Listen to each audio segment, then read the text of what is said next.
Movie का start होता है एक इवेंट को दिखाते हुए जिसमें हम एक एक्सप्लोरर को देखते हैं। उसने एक ऐसा स्केलेटन डिस्कवर किया था जो कि बहुत ही बड़े परिंदे का था, लेकिन जब वो उसको प्रेजेंट करता है तो बाकी साइंसदान यानी साइंटिस्ट उसको देखते हुए कहते हैं तुम झूठ बोल रहे हो, ऐसा कोई परिंदा एग्जिस्ट नहीं करता होगा। तो वो एक्सप्लोरर उन्हें समझाने की काफी कोशिश करता है, लेकिन उसकी बात नहीं सुनते और उसे कंपनी से ही निकाल देते हैं। तो अब वो एक्सप्लोरर कहता है कि ठीक है, तुम लोगों ने मेरी बात पर यकीन नहीं किया ना, मैं अपनी एयरशिप में ऊपर आसमान पर जाऊंगा, देखना मैं उस परिंदे को ढूंढ कर लाऊंगा और तुम सबको दिखाऊंगा। जब उस एक्सप्लोरर की बात पर और कोई यकीन नहीं करता था तो वहाँ पर एक बच्चा था जो उसकी हर बात को समझता था और वो कहता था कि जी आप जरूर वापस आएंगे उस परिंदे के साथ। उस बच्चे का नाम कार्ल होता है। अब एक दिन कार्ल अपने ग्राउंड में उस एक्सप्लोरर की तरह हरकतें कर रहा होता है जैसे वो भी आसमान में जाना चाह रहा हो। तभी उसे घर से आवाजें आती हैं और जब वो घर के अंदर जाकर देखता है तो वहाँ पर भी एक लड़की होती है जो कि उसी की तरह हरकतें कर रही होती है। ये साफ पता चल रहा था कि वो भी उस एक्सप्लोरर को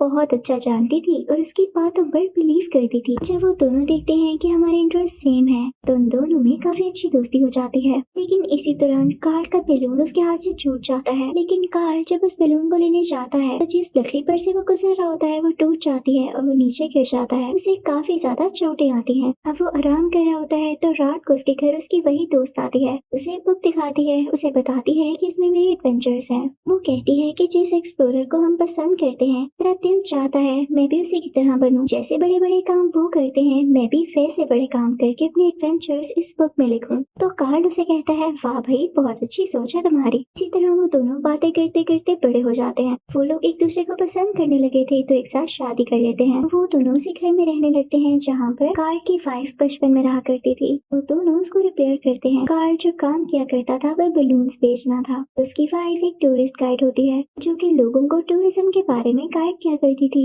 उनका कोई बेबी नहीं होता, लेकिन उनका ये ड्रीम जरूर होता है कि वो उसी एक्सप्लोरर की तरह बने और आसमान की ऊंचाइयों पर जाए, क्योंकि कार्ल की वाइफ का ये भी तो ड्रीम था कि वो अपने एडवेंचर्स अपनी बुक में लिखेगी। लेकिन इनके पास इतने पैसे नहीं थे कि ये लोग वहाँ पर जा सकते। उस जगह का नाम पैराडाइज फॉल्स होता है। उनकी सारी जिंदगी यूं ही गुजर जाती है और दोनों बूढ़े हो जाते हैं। लेकिन कार्ल की वाइफ का भी यही ड्रीम होता है कि वो एक बार तो पैराडाइज फॉल्स जरूर जाएगी। अब कार्ल कैसे भी करके वहाँ की 2 टिकट्स ले ही लेता है। वाइफ को सरप्राइज करता है। दोनों बहुत खुश थे कि वो वहाँ पर जाने वाले थे। वो लोग एक हिल पर होते हैं कि तभी वहाँ पर कार्ल की वाइफ की तबीयत खराब होने लगती है और वो वहीं पर गिर जाती है। कार्ल उसे फौरन से हॉस्पिटल लेकर जाता है, लेकिन क्योंकि वो बहुत बुरी और वीक हो चुकी थी तो उसका बचना बहुत मुश्किल था। उसका टाइम आ चुका था। वो अपने हस्बैंड कार्ल को अपनी एडवेंचर बुक देती है कि मेरा ये ड्रीम तुम पूरा करना, तुम कर सकते हो। अब कार्ल वापस घर आ जाता है। अब उसकी लाइफ में काफी ज्यादा चेंजेस आ गए थे। इवन उसके मूड में भी। वो किसी से बात नहीं करता था, सिर्फ अपनी वाइफ को याद करता रहता था। तभी उसके घर के पास कंस्ट्रक्शन टीम आती है जो कि उससे कहती है कि हम कंस्ट्रक्शन कर रहे हैं और बीच में आपका घर भी गिरा दिया जाएगा। तो कार्ल उनसे गुस्से से कहता है कि चले जाओ यहाँ से और आइंदा के बाद मेरे घर पर नजर भी मत डालना। अब एक दिन वो घर में होता है कि तभी उसकी डोर पर एक बच्चा आता है जिसका नाम होता है रसल। वो एक छोटा सा क्यूट सा हेल्दी सा बच्चा होता है। वो कार्ल को बताता है कि मुझे टूरिज्म में बहुत ज्यादा इंटरेस्ट है और ये देखिए मेरे पास कितने सारे बैजेस हैं। आप मुझे कोई काम दें और अगर वो मैंने पूरा कर लिया तो आप भी मुझे बैज दीजिएगा, जिसके बाद मैं सीनियर हो जाऊंगा और सब लोग टूरिज्म को लेके मुझ पर ट्रस्ट करेंगे। तो कार्ल उसे कहता है अच्छा अच्छा जाओ, मेरा सर नहीं खाओ। उसे एक ऐसे परिंदे का नाम बताता है जो कि कभी एग्जिस्ट नहीं करता था। और रसल काफी खुश हो जाता है और कहता है ओके ग्रैंडपा,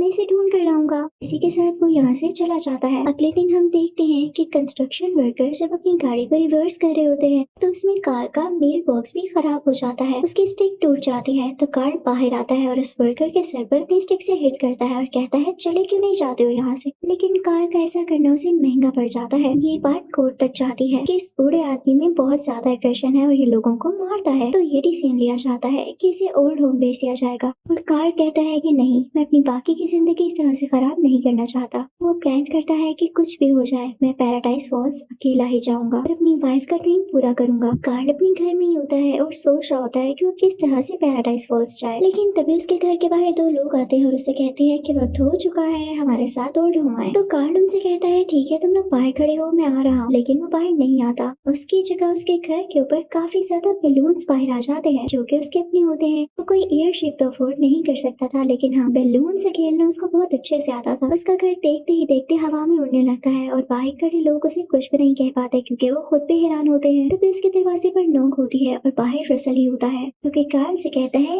ये आप क्या कर रहे हैं, मैं तो यहाँ पर उस परिंदे को ढूंढ रहा था और आपने घर ही उड़ा लिया। वो आकर उस ग्रैंडपा से सवाल करने लगता है तो ग्रैंडपा यानी कार्ल कहते हैं चुप रहो, मेरा दिमाग नहीं खाओ, तुम पता नहीं कहाँ से आ गए हो यहाँ पर। अब थोड़ा ऊपर जाते ही तूफान आने लगता है, इससे घर की कुछ चीजें टूट जाती हैं और कार्ल भी बेहोश हो जाता है। लेकिन जब उसे होश आती है तो रसल उसे कहता है कि मैं आपकी मदद करूंगा, आप कुछ बलून्स को काटें ताकि हम थोड़ा नीचे जा सके, हम काफी ऊपर आ गए हैं। जैसे ही वो कुछ बलून्स को काटते हैं और घर नीचे आने लगता है तो वो लोग घर से बाहर आ जाते हैं। वो अपने घर को रोके हुए थे कि कहीं वो इधर उधर न चला जाए। तभी कार्ल देखता है कि उसके सामने वही पैराडाइज फॉल्स। कार्ल और रसल नीचे उतरते हैं, उन्होंने अपने आप को रस्सियों से बांध रखा था ताकि वो घर के साथ ही बंधे रहें। वहाँ पर उन्हें एक बहुत बड़ा परिंदा मिलता है जिसकी रसल के साथ दोस्ती हो जाती है और कुछ आगे चल के उन्हें कुछ डॉग्स भी दिखाई देते हैं जिनके गले में कोई बेल्ट होती है जिसकी वजह से वो बात भी कर सकते थे। वो बताते हैं कि हम किसी बर्ड को ढूंढ रहे हैं। अब हम देखते हैं कि वहाँ पर तूफान आने लगता है। अब वो दोनों उस घर के नीचे जाकर बैठ जाते हैं। कार्ल अपने घर को ठीक करने लगता है और रसल से कहता है कि तुम्हें तुम्हारी मदर ने कुछ नहीं सिखाया। तो रसल उन्हें बताता है कि मेरी एक स्टेप मदर है और वो मुझे अपने फादर से भी मिलने नहीं देती, मेरा एक ही दोस्त बना था। रसल उसी परिंदे की बात कर रहा होता है। कार्ल से कहता है कि आपने उस दोस्त को भी मुझे नहीं रखने दिया। तो कार्ल कहता है अच्छा अच्छा, अब इमोशनल नहीं हो, रख लो उस दोस्त को अपने। हम देखते हैं कि वो परिंदा इनके घर के ऊपर होता है और कुछ खाना जमा कर रहा होता है। लेकिन तभी वहाँ पर वो डॉग्स आ जाते हैं और कहते हैं परिंदा देखा है किसी ने, हम परिंदे को खो चुके हैं। अब कार्ल तो उन्हें कुछ नहीं बताता तो वो डॉग्स कहते हैं कि हमारा एक ओनर है जो कि परिंदे को ढूंढ रहा है, आओ हमारे साथ आओ। हम उस ओनर के पास लेकर जाते हैं उन्हें सब कुछ बताना। और ये ओनर कोई और नहीं बल्कि वही एक्सप्लोरर होता है जो कि कार्ल का फेवरेट होता है। तो कार्ल वहाँ पर जाकर काफी खुश होता है। अब वो एक्सप्लोरर इनसे पूछता है कि वो परिंदा तुम लोगों के पास है। तो रसल उस बर्ड के बारे में इस एक्सप्लोरर को बता देता है। लेकिन जब उसे पता चलता है कि एक्सप्लोरर उस बर्ड को इनसे छीन लेगा तो वो फौरन से उस घर की तरफ भागते हैं ताकि उस बर्ड को प्रोटेक्ट कर सके। लेकिन ये एक्सप्लोरर भी बर्ड को देख चुका था और उनके पीछे पीछे आने लगता है। अब कार्ल और रसल उस बर्ड को लेते हुए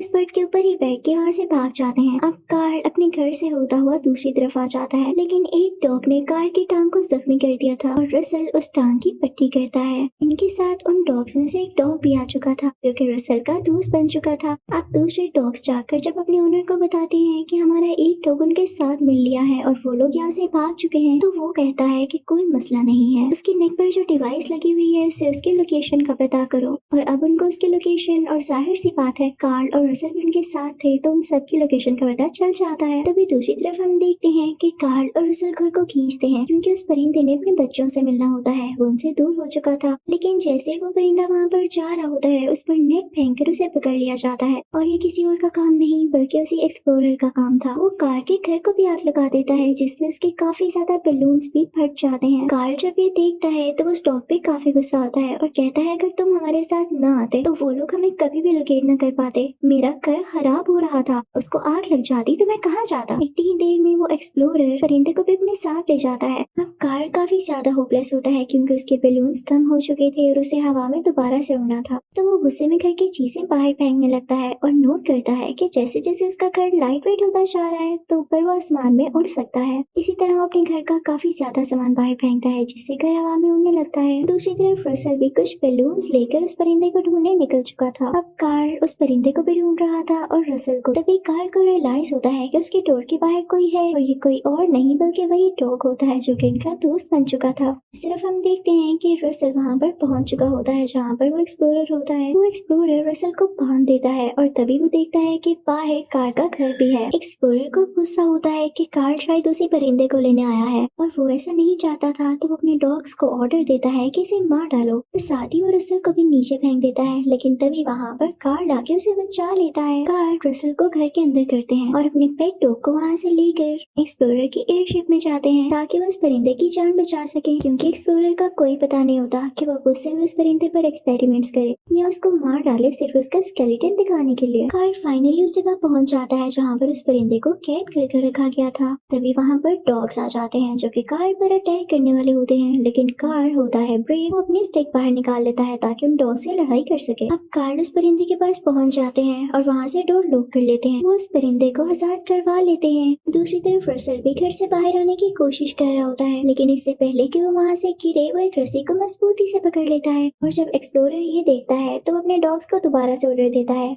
बच्चे को पकड़ लो और इसके घर को भी डिस्ट्रॉय कर दो, मैं किसी को नहीं चाहता वो यहाँ पर मेरे मुकाबले में खड़ा हो। वो एक्सप्लोरर खुद चाहता है उस जगह पर जहाँ पर कार्ल होता है। वो कार्ल पर अटैक करने ही ही वाला होता है कि तभी पीछे से वही डॉग आता है कि कार्ल और रसल का दोस्त बन चुका था। वो उस एक्सप्लोरर का पाँव पकड़ लेता है और उसे रोकता है, लेकिन एक्सप्लोरर उस डॉग को हिट करता है और उसे बंद कर देता है और दोबारा से जाता है कार्ल के पास। लेकिन कार्ल अपनी स्टिक को यूज करते हुए खुद को डिफेंड कर रहे होते हैं। उस तरफ रूम में जब बाकी सारे बुरे और खतरनाक डॉग उस डॉग की तरफ खड़े होते हैं ताकि उसे मार सकें, तो वो डॉग भी डर के पीछे पीछे हो रहा होता है, जिसकी वजह से एक लीवर प्रेस हो जाता है और एयरशिप टिल्ट होने लगती है, जिसकी वजह से कार्ल को चांस मिल जाता है कि वो एयरशिप से बाहर आ सके। वो अपने साथ परिंदे को भी बाहर ले आता है। उनके पीछे पीछे एक्सप्लोरर भी आता है। दूसरी तरफ हम देखते हैं कि कार्ल और रसल का जो पेट डॉग था वो बाकी खतरनाक डॉग्स के लीडर की डिवाइस को ऑफ कर देता है, जिसकी वजह से वो बोल नहीं पाता। तो बाकी सारे डॉग्स अब समझते हैं कि ये ब्राउन डॉग यानी अच्छे वाला डॉग अब इनका लीडर है और अब उसकी बात सुनने लगते हैं। अब बाहर रसल होता है जो कि उन डॉग से कहता है कि पता है मैंने एक स्क्विरल देखी है, और डॉग्स काफी एक्साइटेड हो जाते हैं स्क्विरल का नाम सुन के। प्लेन्स इधर उधर उड़ाने लगते हैं, जिसकी वजह से सबके प्लेन्स ही क्रैश हो जाते हैं और इतनी ही देर में वो सब लोग कार्ल,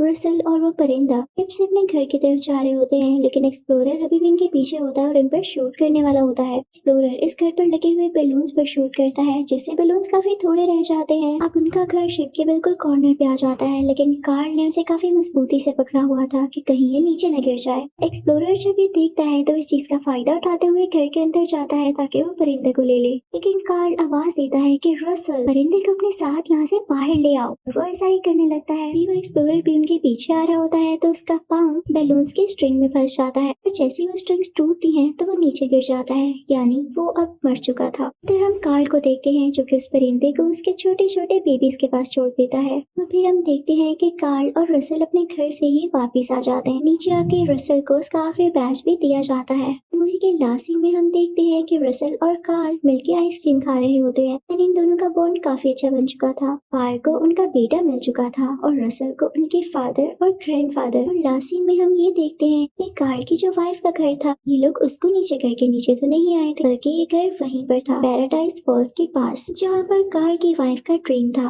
और यहीं पर ये मूवी खत्म होती है।